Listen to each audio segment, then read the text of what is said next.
खाकचौक परंपरा के मूल पुरुष अनंत श्री समलंकृत योगीराज ब्रह्मर्षि श्री नृसिंहदास जी महाराज प्रथम पहाड़ी बाबा, जिनका जन्म ब्रज में ही यमुना के उस पार अमरोली गांव में जिनका जन्म हुआ था, सनाढ़ विप्र कुल में उनका जन्म हुआ था और जन्म सिद्ध महात्मा थे। साधन सिद्ध नहीं, जन्म सिद्ध थे। जन्म से ही कुछ विशेष शक्ति लेके आए थे। जब वे 6 वर्ष की आयु के थे, जब से होश आए तभी से समाधि लग जाती थी उनकी। जब वो 6 वर्ष की आयु के थे बाबा, तो गांव में एक खेत में एक पीपल था, खोखला, उसको गांव के लोग कहते ब्रजवासी टूड़ा पीपर। तो टूड़ा पीपर के खोल में बाबा 6 वर्ष की आयु में चले गए और वहीं समाधि लगा ली। अब घर में खोज भई, पूरा गांव क्षेत्र खोज लिया गया। पिताजी अच्छे जमींदार थे, खूब जमीन जायदाद थी, संपन्न थे पिताजी, गांव के मुखिया थे, मिले ही नहीं। 1 सप्ताह के बाद कुछ गैया चराने वाले ग्वारिया उधर से निकले, तो स्वाभाविक किसी ग्वारिया ने जंगल में उस पीपल को झांक के देखा, तो ये बैठे समाधि में। तब इनको बाहर निकाला, समाधि खुली, तो 6 वर्ष की आयु में ही गांव में नाम पड़ गया टूड़ा बाबा। क्या नाम पड़ गया? वो टूड़ा पीपर में समाधि लग गई तो लोग कहने लगे टूड़ा बाबा। उनके दर्शन से, उनके आशीर्वाद से लोगों की कामनाएं पूरी होने लगी। चमत्कार वहीं से शुरू हो गए। तो भीड़ भाड़ से बचने के लिए आप एकांत में चले जाते थे, अलक्षित जगह में बैठकर भजन करते थे। 10 वर्ष की आयु हुई, जनेऊ हो गया था। 10 वर्ष की आयु थी और 10 वर्ष की आयु में इनके बड़े भाइयों का विवाह हो गया था। ये 6 भाई थे, सबसे छोटे थे पहाड़ी बाबा।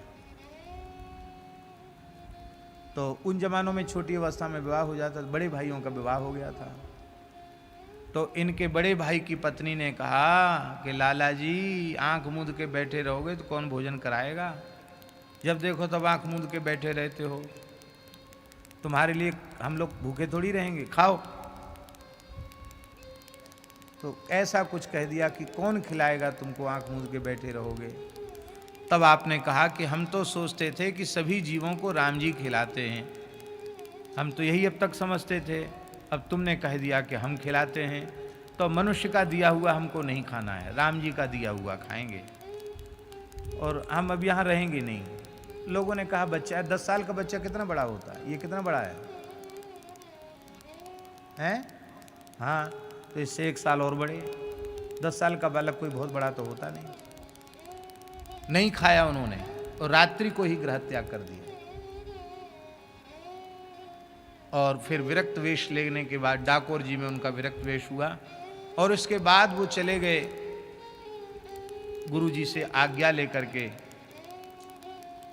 मानसरोवर, कैलाश मानसरोवर, कैलाश पर्वत में वशिष्ठ गुफा में 5 वर्ष तक समाधिस्थ रहे, जहां कोई पशु पक्षी का भी जीवन नहीं है। फिर वहां से सिद्ध संतों के आग्रह पर केदारनाथ के ऊपर हनुमान गुफा है, केदारनाथ जी के निकट हिमालय में, वहां 65 वर्ष रहे। कितने वर्ष? तो 70 वर्ष का समय तो बीत गया उनका हिमालय में। फिर ब्रज के संतों ने आग्रह किया, सिद्ध पुरुषों ने, कि आप शरीर से ब्रजवासी हैं, इधर आवें, ब्रज में आवें। तो वो थे तो ब्रजवासी, पर पहाड़ पे ही रहे तो नाम पड़ गया पहाड़ी बाबा। फिर यहाँ रुदैन गांव है, कुछ दिन वहां तपस्या की, बाद में वृंदावन खाकचौक में आकर के वो विराजे। तो 150 वर्ष की आयु तक विराजे। कितने समय तक?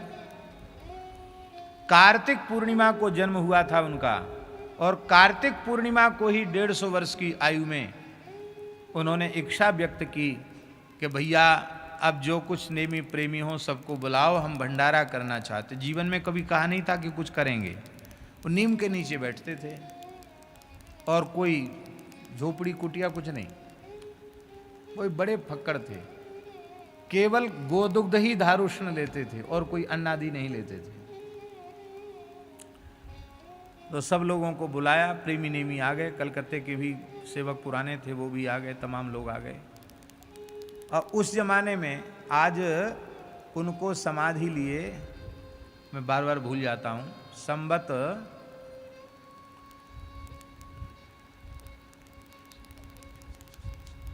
संबत 1869 में उन्होंने जीवित समाधि ली। संबत 1869, इस समय संबत 2078 चल रहा है। कितने साल हुए समाधि ली हैं? 200 साल से हैं 209 वर्ष, तो 209 वर्ष हो गए उनको समाधि लिए। उस आयु, उस समय आपको सुनकर आश्चर्य होगा, आज 209 साल पहले पैसे की कितनी कीमत होगी। बाबा ने भंडारा किया तो 84 कोस का भंडारा किया, तो क्या किया, 84 कोस का झरा किया उन्होंने। ओ सब भंडारा, सबको बुलाओ, सबको न्योता दो, साधु ब्राह्मण ब्रजवासी सबको बुलाओ, और 1-1 रुपया दक्षिणा, 10-10 गज का अचला।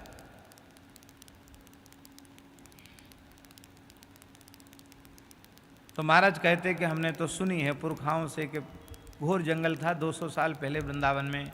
ओ महाराज, पूरी पंगत लगी हुई है, जहां देखो वहां पंगत लगी हुई है। लड़ुआ पूड़ी साग, पंगत, यही पंगत थी। पंगत हो गई, सब पंगत हो गई, कोई भूखा तो नहीं है, बोले कोई भूखा नहीं। सामने जमुना जी बहती थी, जमुना जी में स्नान किया। जटाओं में नृसिंह भगवान रखते थे शालिग्राम जी, तो अपने ठाकुर जी अपने शिष्य लक्ष्मण दास जी महाराज को दिए। बोले ये हमारी निधि है, इनको रखना, इनकी सेवा करना, और अब हमारा काम पूरा हो गया, अब हम जीवित समाधि ग्रहण करेंगे। तो जहाँ बैठकर वो भजन करते थे, जहाँ धूना था वहीं खुदवाया और यमुना स्नान करके बस वहीं जीवित ही बैठ गए। आज भी वो जो समाधि है वो जीवित समाधि है उनकी।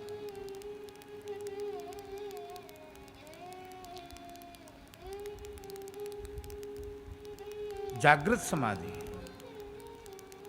तो ये तीसरा प्रकार हुआ। पहला प्रकार अनशन, दूसरा प्रकार जीवित जल समाधि, तीसरा प्रकार जीवित भू समाधि, और चौथा प्रकार है अग्नि समाधि। क्या है? अग्नि समाधि। देह की अहमता ममता नष्ट हो गई, किसी पवित्र तीर्थ में स्नान किया, अग्नि को प्रज्वलित किया, अग्नि की प्रदक्षिणा किया और भगवत स्मरण करके अग्नि में बैठ गए। इसको कहते हैं अग्नि समाधि। ये 4 प्रकार से, और वो ये आत्महत्या नहीं है, क्योंकि अविवेक पूर्वक नहीं है, वो विवेक पूर्वक है। इसलिए ज्ञान पूर्वक ये किया गया कृत्य है, इसलिए उसमें आत्महत्या का दोष नहीं। महाभारत में वर्णन है, वो सीधे मोक्ष को प्राप्त करता है। तो अहमता न होने के कारण फिर ये नहीं करता कि पानी में डूबने लग गया तो अरे बचाओ बचाओ, ये नहीं होता। फिर अग्नि में हाय जला जला, ये नहीं होता। फिर तो प्रेम से बैठ गया अग्नि में, प्रेम से बैठ गया धरती में। संत ज्ञानेश्वर जी ने जीवित समाधि ग्रहण की महाराष्ट्र में। अनेक संत हुए जिन्होंने जीवित समाधि ग्रहण की। प्रतिदिन सत्संग एवं दर्शन के लिए श्री महाराज जी के ऑफिशियल चैनल को जरूर सब्सक्राइब करें।